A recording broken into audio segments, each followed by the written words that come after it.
Velkommen til Det Grønne Bord. Det er Katrine Myndorf som elev, Niklas Bergstrunse som censor og undertegnet Christoffer Dask Andersen som lærer. Katrine Myndorf, du ligger bare ud. Ja, jeg har fået et stykke i tragedien Ødipus, som er fra 1377 til 1422. Og her, der er et meget godt stykke. Det er et meget godt stykke, hvor man kan se Ødipus, han ved, hvad han nu har begået, og hvordan hvad han har gjort. Så det her er en meget sådan medynkende og opklarende afsnit, som også er Eleos og Anagorissis.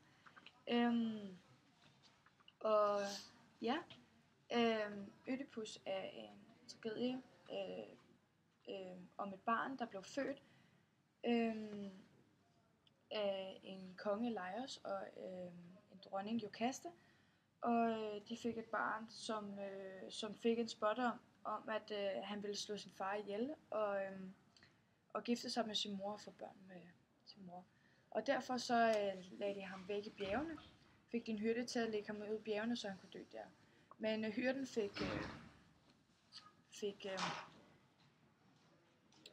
lagde ham så ud i bjergene, men en anden hyrde fandt ham så og tog ham med til sin egen familie. Og derfor endte han i byen Korinth.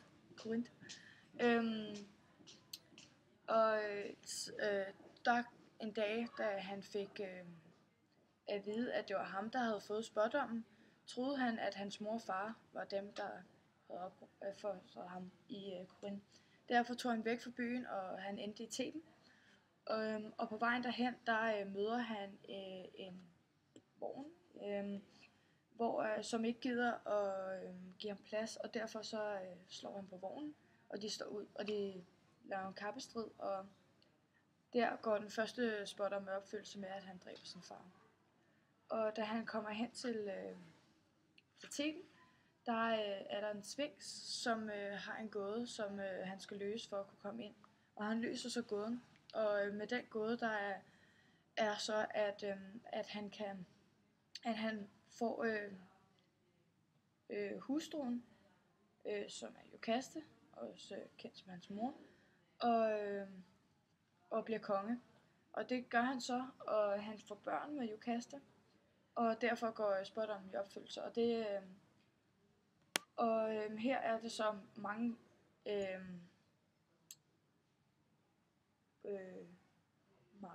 dage efter i hvert fald, at efter at han ikke troede på, at det var ham, der var morderen til Laios, fordi han ville rigtig gerne finde ud af det. Og her der ser man så, at det er gået op for ham, at det er ham, og at alt hvad han har sagt mod Laios morder, hvad der skulle ske med ham, og at guderne skulle sende ham til døden, at det er ham, der nu har fået alle de ting vendt mod sig. Og han siger også, at han ønskede, at han aldrig var blevet født, og at han aldrig nogensinde vendte tilbage til Theben, fordi det er der, da han blev født, at han var blevet berøvet synet af sandheden, kan man sige.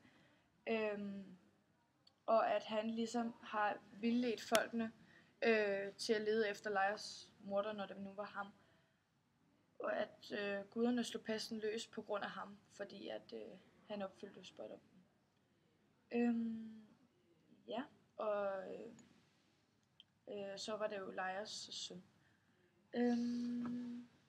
Ja, og så er der, så siger de også, så siger han også, at han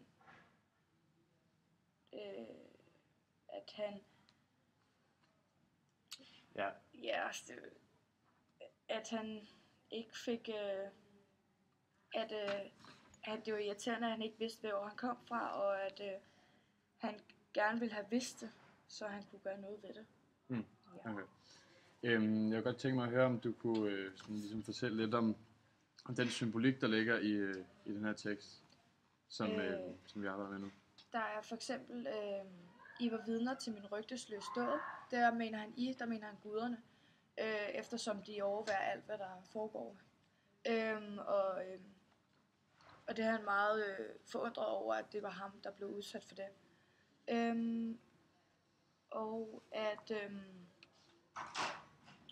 hun i stykket, det er Jokaste, som gav ham liv, men også som fødte hans børn og blev hans hustru.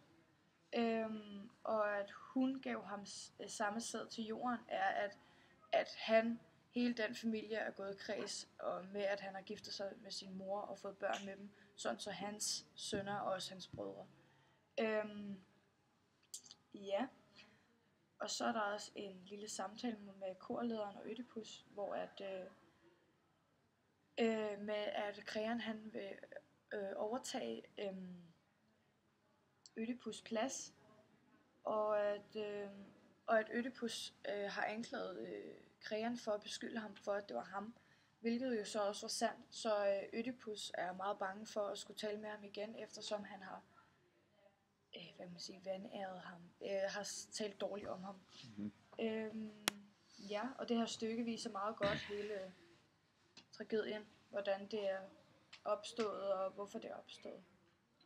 I forhold til guderne, hvordan optræder guderne så i Ødipus i forhold til et andet værk, vi har læst, som er Iliaden?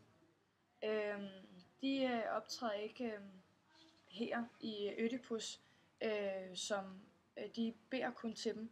Der er ikke nogen antropomorf, at de kommer ikke til syne, de kommer ikke ned, og de får det ikke at vide. De får det ikke vide gennem en spåmand, som ikke er det samme i Iliaden. Der får man dem at se, og der kommer de ned i en skikkelse, eller taler til dem, hvor de også beder til dem, men der får man så at se. Ja. Har du noget sidste, du lige vil runde af med?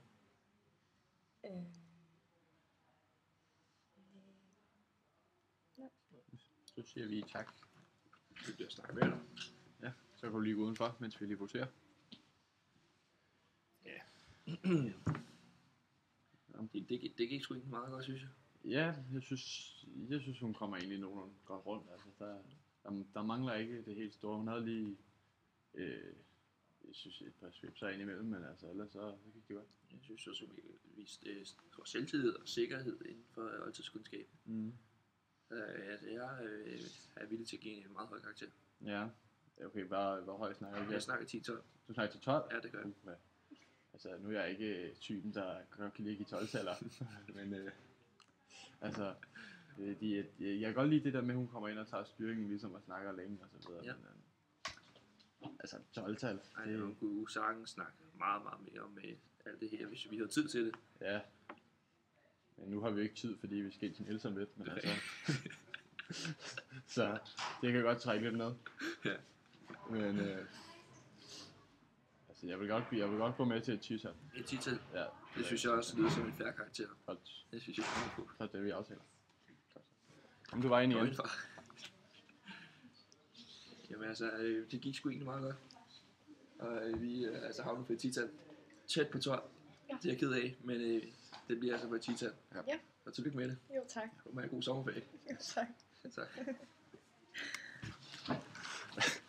Hallo.